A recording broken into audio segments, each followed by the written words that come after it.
নমস্কার বন্ধুরা, podcast with Shantanu চ্যানেলে তোমাদের সবাইকে স্বাগতম।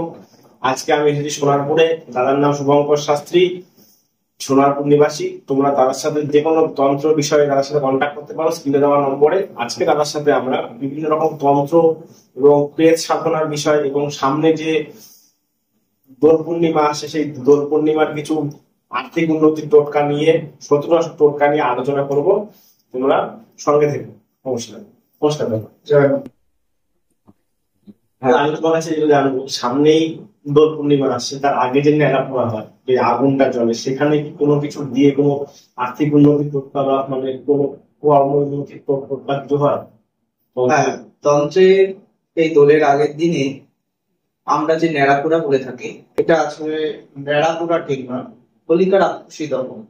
হোলিকার আকুশি এখানে অনেক জায়গায় দেখা যায় পুরোপুরি পোড়ানো এরকম বলে থাকে, কিন্তু পুরোপুরি ঘর নয়, কিন্তু এটা অ্যাকচুয়ালি হোলিকার আকুশি দহন। প্রহ্লাদ প্রহ্লাদকে যখন হয়েছে, প্রহ্লাদ আমরা জানি স্বয়ং স্বয়ং বিষ্ণু ভক্ত। এই প্রহ্লাদকে যখন তার বাবা, তার পিসির যেমন যে হোলিকার আকুশি ছিল, সে তার মারার জন্য পরিকল্পনা আগুনে পুড়ে একটা ঘরে নির্মাণ করে এবং সেইখানে প্রহ্লাদকে ফেলেও দেওয়া হয়।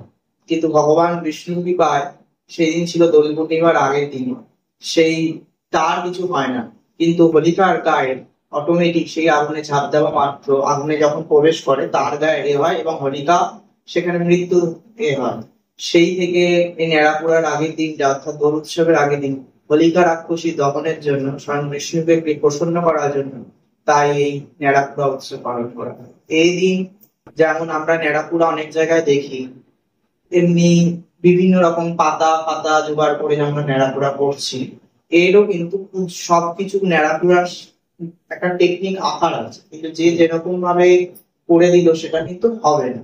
এর নির্দিষ্ট তার হাত করতে হবে এবং তার বিধিবৎ নিয়ম করতে হবে, করে মাথায় উপরে একটা মাথায় মুখমণ্ডলকে লাগাতে হবে।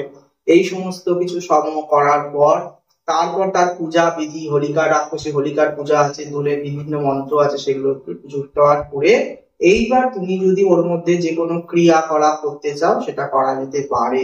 যদি আজকে তুমি যেটা বলছিলে এই কর্ম নিয়ে যে সমস্যাটা বা কর্ম নিয়ে কোনো যদি কারোর দেখা যাচ্ছে আর্থিক প্রবলেম বা আর্থিক জায়গায় সে ডেভেলপ করতে চাইছে বা আর্থিক মানে টাকা পয়সাকে ইনভেস্ট করেছে অনেক জায়গায়, লাভ হচ্ছে না, সেই লাভকে যদি করতে চায়, এই হোলিকার আকুশি যেখানে ন্যাড়া পোড়া হবে, সেই ক্ষেত্রে তার বাধা নাশনের জন্য বা আর্থিক সংকট নাশের জন্য সেখানে পাতিলেবু হয়, সেই পাতিলেবু 7খানা কমপক্ষে লাগবে, সাদা সর্ষে লাগবে, এবং ধনে কিনতে পাওয়া যায়, আমরা মুদি দোকানে জানি, ধনে লাগবে কিছুটা। এবার ধনে, সাদা সর্ষে এবং লেবু, সেইটাকে নিয়ে তুমি যে কারোর কাছে কত টাকার মানে ধরো দিয়ে ফেলেছো, সেখানে ইনভেস্ট হচ্ছে না বা তার থেকে ফেরত পাচ্ছে না, সেটা করতে পারো। অর্থাৎ তুমি মনে মনে পে করছো যে আমি এরকম এই 1 বছরের মধ্যে আগামী বছর হোলির আগে আমি যেন এত টাকার মালিক হতে পারি বা করতে পারি, সেগুলোকে জানিয়ে ওটা আগুনের মধ্যে নিজের শরীরে অ্যান্টি ক্লক অনুযায়ী ঘুরিয়ে ওটাকে 7বার প্রথমত আগুনে এগুলো দিতে হয়, দিয়ে সেটা করতে হয়। এছাড়া লেবু, ধনে এবং আমি যেরকম বললাম সাদা সর্ষে হাতে করে নিয়ে ওটাকে দিতে হবে। 11খানা তেজপাতা জাফরানে কালি দিয়ে, 11খানা তেজপাতা জাফরানে কালি দিয়ে তোমার আর্থিক সংকটের কথাটা বারবার লিখতে হবে, যে আমি ওম শ্রীং লক্ষ্মীদেব বই মম সর্ব কার্য সিদ্ধিং কুরু সুহাই কথাটা লিখতে হবে জাফরানে কালি দিয়ে। সেই জাফরানে কালি দিয়ে কারো যদি না থাকে আলতা দিয়ে লিখে দিতে পারে। এইবার ওই তেজপাতা গুলোকে মৌরি সুতো বা হলুদ সুতো দিয়ে বেঁধে মা যেখানে আমরা টাকা পয়সা রাখি বা যেখানে আমরা রাখি, সেই জায়গাটায় আমরা যদি ওটাকে 7খানা গেটে করি বা হলুদ করি দিয়ে ওটাকে যদি আমরা রাখি, তাহলে কিন্তু তার আর্থিক জায়গাটা কিন্তু অনেক আস্তে আস্তে ডেভেলপ হতে হয়।